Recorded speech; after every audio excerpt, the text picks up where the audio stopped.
तो स्टार्ट करते हैं इंडियन एविडेंस एक्ट को रिवाइज करना। बेसिकली हम जो रिवाइज करेंगे वो उन सभी क्वेश्चंस को और उन सभी एरिया को कवर करने की कोशिश करेंगे जहां से प्रीलिम्स का क्वेश्चन एक्सपेक्टेड है, आ चुका है या आने की संभावना है या आ सकता है। उसके बाद नेक्स्ट इंटरप्रिटेशन क्लोज आप देखेंगे सेक्शन 3 में, तो वो है डॉक्यूमेंट की। ये भी काफ़ी बार एग्जाम में पूछा जाता है।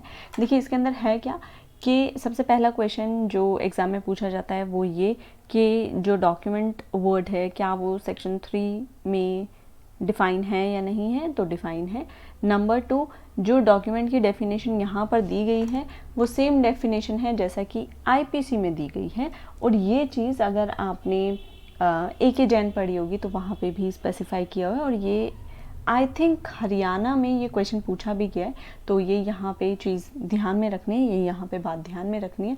डॉक्यूमेंट की डेफिनेशन ये है कि डॉक्यूमेंट का मतलब है कोई भी मैटर जो कि एक्सप्रेस्ड है या फिर डिस्क्राइब्ड है। एक क्वेश्चन ये भी पूछा गया है कि एक्सप्रेस और डिस्क्राइब है या फिर एंड डिस्क्राइब्ड है। तो यहाँ पे ध्यान रखना है एक्सप्रेस और डिस्क्राइब्ड जो किया गया है कोई भी मैटर लेटर की फॉर्म में, फिगर्स, मार्क्स या इनमें से किसी एक से ज़्यादा की फॉर्म में, मतलब डेफिनेशन इजी है, तो उन सभी को हम डॉक्यूमेंट कहेंगे। नीचे कुछ इलस्ट्रेशंस दी गई है। उसके बाद नीचे कुछ इलस्ट्रेशन दी गई हैं कि अगर कोई राइटिंग है तो वो डॉक्यूमेंट होगा, अगर कोई वर्ड या प्रिंटेड है या लिथोग्राफ्ट, मतलब जैसे गुदे हुए होते हैं ना जिसको अश्म मुद्रा कहते हैं, फोटोग्राफ है तो ये डॉक्यूमेंट होंगे, मैप या प्लान है ये भी डॉक्यूमेंट होगा, कोई इंस्क्रिप्शन है, मेटल प्लेट है, स्टोन है, ये भी डॉक्यूमेंट होगा। ये जो लाइन है ना ये काफ़ी बार एग्जाम में पूछी जाती है कि क्या इंस्क्रिप्शन मेटल प्लेट पर है या स्टोन पर है, ये डॉक्यूमेंट है या नहीं है, तो ये है। नेक्स्ट है एक कैरिकेचर है, ये भी डॉक्यूमेंट होगा। तो ये सभी इलस्ट्रेशन हमने यहाँ पर कंप्लीट कर ली है। नेक्स्ट इंटरप्रिटेशन पे आ जाते हैं जो कि है एविडेंस की। देखिए यहाँ पे जो एविडेंस की इंटरप्रिटेशन है उसको ध्यान से समझ लीजिए। एविडेंस दो तरीके का होता है, ओरल और डॉक्यूमेंट्री। ठीक है, ओरल मतलब जो बोला गया होगा, शब्दों में होगा उसे ओरल कहेंगे, और जो रिटन में होगा उसे हम डॉक्यूमेंट्री कहेंगे। ठीक है, और डॉक्यूमेंट्री के केस में आपको ये बात भी ध्यान रखनी है कि डॉक्यूमेंट्री में लिखा हुआ प्लस इलेक्ट्रॉनिक रिकॉर्ड अगर कोई है तो ये वो भी डॉक्यूमेंट्री एविडेंस में आते हैं। किस तरीके से, देखिए एविडेंस का जो फर्स्ट क्लोज है और जो सेकंड क्लोज है ना, यहाँ पे ही ओरल और डॉक्यूमेंट्री को डिफाइन किया गया है। ये कहते हैं सभी स्टेटमेंट जिसे कोर्ट ने परमिट किया है या फिर कोर्ट चाहती है उनके सामने विटनेस आकर पेश करें। ठीक है, किसी भी फैक्ट को जो कि इंक्वायरी में चल रही है, कोई ऐसा केस जो इंक्वायरी में चल रहा है तो उसे हम एविडेंस कहेंगे। और ये जो स्टेटमेंट होंगी, इस जो स्टेटमेंट आके उन्होंने बोला हमारे सामने दो, वो ओरल एविडेंस होगा। वहीं अगर डॉक्यूमेंट की फॉर्म में होगा या फिर इलेक्ट्रॉनिक रिकॉर्ड होगा तो उसे हम डॉक्यूमेंट्री एविडेंस कहेंगे। ये क्लियर हो गया।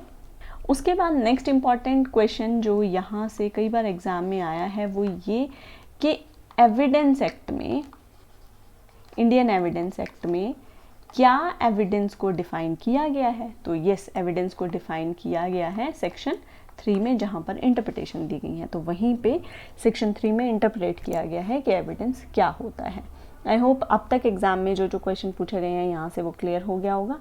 अब यहाँ पे जो हमने एविडेंस पढ़ी कि एविडेंस दो तरह की होती है, ओरल और डॉक्यूमेंट्री, इसके अलावा भी कुछ टाइप ऑफ एविडेंसेस हैं जो कि होती हैं। वो क्या क्या हैं, यहाँ से कई बार एग्जाम में क्वेश्चन नहीं आया, कभी भी एग्जाम में क्वेश्चन नहीं आया है पर आ सकता है, तो इसलिए इसको कर लेते हैं।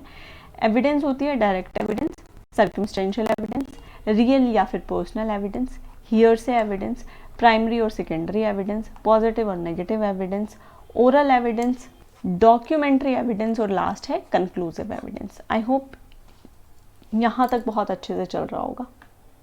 आगे चलते हैं। नेक्स्ट इंटरप्रिटेशन आप देखेंगे तो वो है प्रूव्ड की। देखिए यहाँ पे अब 3 चीज़ें एक साथ लेकर चलनी है, प्रूव्ड, डिसप्रूव्ड और नॉट प्रूव्ड। देखिए मेरे एक सीनियर हैं, उनका कहना है कि जब उन्होंने आई थिंक MP में वो जज हैं, उन्होंने बताया था कि इंटरव्यू में उनसे पूछा गया कि नॉट प्रूव्ड का क्या मतलब है। नॉट प्रूव्ड का क्या मतलब है कि एक फैक्ट जो कि प्रूव्ड नहीं है या फिर डिसप्रूव्ड भी नहीं है तो उसे हम नॉट प्रूव्ड कहेंगे। देखिए ऐसी ऐसी कुछ इंटरप्रिटेशंस हैं जिसे हम स्किप कर देते हैं ये सोच के कि ये इंपॉर्टेंट नहीं है और वही चीज़ एग्जाम में पूछ ली जाती है। तो यहाँ पे नेक्स्ट जो इंटरप्रिटेशन हम वो डिस्कस कर रहे हैं वो है प्रूव्ड की।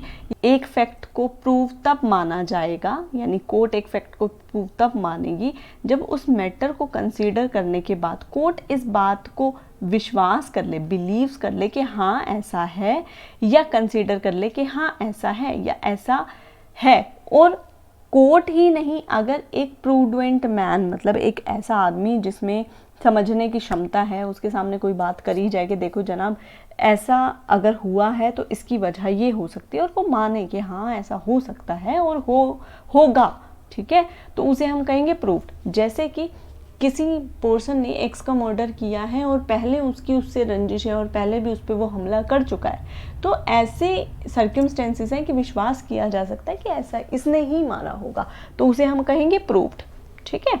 नेक्स्ट है डिसप्रूव्ड। जब कोई भी फैक्ट डिसप्रूव तब माना जाएगा जब मैटर को आप कंसीडर करो या कोर्ट कंसीडर करे और कोर्ट बिलीव करे कि ऐसा नहीं हो सकता या ऐसा होने की बिल्कुल संभावना ही नहीं है। एक इंसान के सामने, एक प्रूडेंट मैन के सामने अगर ऐसी बात कही जाए तो वो इन बातों में विश्वास नहीं करेगा, तो उसे हम कहेंगे डिसप्रूव्ड। देखिए उसके साथ ही जब हमने ऊपर एविडेंस को पढ़ा था तो वहाँ पे सेकेंड जो इसको डिफाइन किया गया था क्लोज 2 में, ये कहते हैं all documents including electronic record produce for inspection of court. Court की इंस्पेक्शन के लिए अगर कोई डॉक्यूमेंट आया है तो उसे हम डॉक्यूमेंट्री एविडेंस कहेंगे, ठीक है।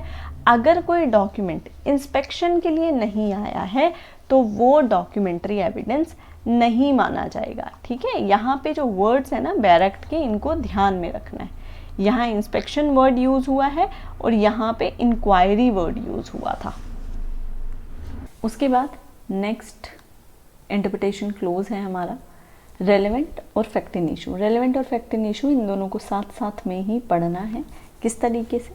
देखिए रेलेवेंट जहाँ पे आप पढ़ेंगे तो आप एग्जाम में कई बार देखते हैं फैक्टा प्रोबेंशिया या फिर फैक्टा प्रोबेंस, इन दोनों का मतलब है रेलेवेंट। वहीं फैक्टा प्रोबेंडम या फिर प्रिंसिपल फैक्ट, ये दोनों कहे जाते हैं फैक्ट इन इशू के लिए। आई होप ये जो चीज़ है ये क्लियर हो गई होगी। एग्जाम में कई बार पूछी जाती है फैक्टा प्रोबेंशिया रेलेवेंट फैक्ट, फैक्टा प्रोबेंडम फैक्ट इन इशू। अब आ जाते हैं रेलेवेंट क्या होता है। देखिए रेलेवेंट फैक्ट को यहाँ पे डिफाइन नहीं किया गया, बल्कि बताया गया है कि एक फैक्ट दूसरे से किस तरीके से रेलेवेंट होगा। तो यहाँ पे ये कहते हैं कि एक फैक्ट दूसरे से तभी रेलेवेंट होगा जब वो दूसरे से कनेक्टेड होगा, नंबर 1। दूसरा, वो कनेक्टेड इस वे में होगा जैसा कि इस एक्ट में बताया गया है, और इस एक्ट में बताए गए का मतलब है सेक्शन 5 से 55 में जो रेलेवेंट बताए गए हैं फैक्ट, उस तरीके से। देखिए पढ़ के टाइम वेस्ट करने की ज़रूरत नहीं है, पर आप चाहते हैं तो मैं पढ़ देती हूँ। ये कहते हैं one fact is said to be relevant to another when one is connected with the other in any way referred to in the provision of this act relating to the relevancy of fact. यानी provisions जो word यहाँ पे use किया है उसका मतलब है 5 till 55, यानी एक फैक्ट दूसरे से किस तरीके से कनेक्टेड है, अगर कनेक्टेड है तो वो रेलेवेंट है, और किस तरीके से कनेक्टेड है वो 5 till 55 में फॉल होना चाहिए। नेक्स्ट है कैसे, इसको एग्जाम्पल से और समझ लीजिए। आपने कोर्ट के सामने कहा कि जिस फैक्ट को मैं प्रूव करना चाहता हूँ वो रेलेवेंट फैक्ट है, ठीक है। सबसे पहले तो आप कोर्ट में कहेंगे कि मैं एक फैक्ट को प्रूव करना चाहता हूँ, तो कोर्ट कहेगी आप इस फैक्ट को क्यों प्रूव करना चाहते हो, तो आपका आंसर होगा क्योंकि ये फैक्ट रेलेवेंट है। अब कैसे पता कि कोई फैक्ट रेलेवेंट है या नहीं, तो आपको प्रूव करना पड़ेगा कि जिस फैक्ट को मैं प्रूव करना चाहता हूँ वो 5 से लेके 55 में फॉल करता है, ठीक है। नेक्स्ट आ जाइए फैक्ट इन इशू। देखिए जब फैक्ट इन इशू वर्ड आता है तो यहीं पे आपने कई बार सुना होगा इशू ऑफ फैक्ट। अब इन दोनों में क्या डिफरेंस है? देखिए ये जो वर्ड इशू ऑफ फैक्ट है ना, ये सीपीसी में यूज़ किया जाता है, बल्कि एविडेंस में जो यूज़ किया जाता है वो है वर्ड फैक्ट इन इशू। क्या मतलब है फैक्ट इन इशू का? कि प्लेंटिफ ने या फिर कंप्लेनेंट ने कुछ बात कही कोर्ट के सामने, उसके रिप्लाई में आपने उसका आंसर मना करा कि जैसा कि प्लेंटिफ कह रहा है ऐसा कुछ नहीं है, तो वो क्या हुआ, क्वेश्चन बन गया। तो जो भी चीज़ क्वेश्चन बन जाएगी वो फैक्ट इन इशू हो जाएगा, ठीक है। ये चीज़ इशू में है जो कि हमें सॉल्व करनी है, वो फैक्ट इन इशू होता है। और अगर इसकी डेफिनेशन के हिसाब से चलें तो एक ऐसा फैक्ट जो अपने आप में या किसी दूसरे फैक्ट के कनेक्शन में किसी चीज़ के होने ना होने या उस चीज़ के नेचर या उस चीज़ की एक्सटेंट, लाइबिलिटी, डिसेबिलिटी को बताता है या डिनाई करता है, उसे हम फैक्ट इन इशू कहते हैं, ठीक है। इतना समझ में आया।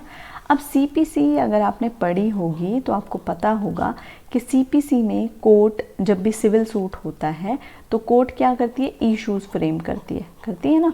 उन इश्यूज़ को क्यों फ्रेम किया जाता है, ताकि पार्टी उनका आंसर करे। तो जो इश्यूज़ फ्रेम किए जाते हैं इसे हम कहते हैं फैक्ट इन इशू। वहीं जो इनका आंसर होता है उसे हम कहते हैं इशू ऑफ फैक्ट।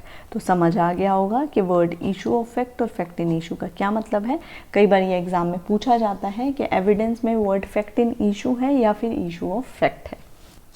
और यही चीज़ एक्सप्लेनेशन में क्लियर भी करी हुई है कि जो क्वेश्चन है वो फैक्ट इन इशू है और जो आंसर है वो इशू ऑफ फैक्ट है।